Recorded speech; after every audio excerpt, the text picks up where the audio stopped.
അഴിമതി കോഴക്കേസിന്റെ കാര്യം ഈ രാജീവ് ചന്ദ്രശേഖരൻ ഓർമ്മയില്ലേ? ഇതെല്ലാം രാജീവിന്റെ ടീമിനെ പറ്റിയാണ് ഞാൻ ഈ പറയുന്നത്.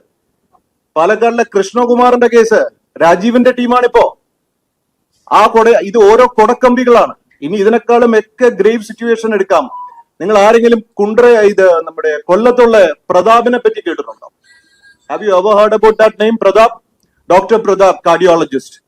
അയാളെ പറ്റി ജസ്റ്റ് ഡോക്ടർ പ്രതാപ് കുമാർ എന്ന് നിങ്ങൾ ജെമിനിയിലോ ഗൂഗിളിലോ അടിക്കുക. ഞാൻ നിങ്ങൾക്ക് കാണിച്ചു തരാണ്.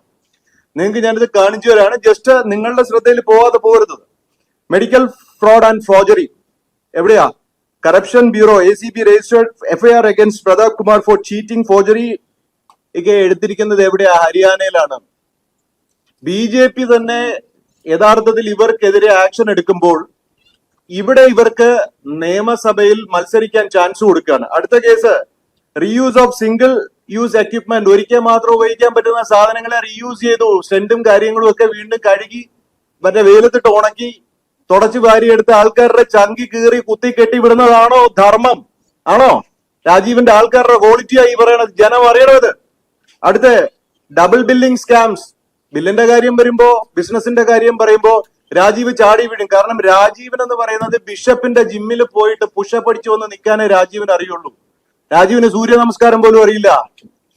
രാജീവ് ചന്ദ്രശേഖരൻ ആരാണ്?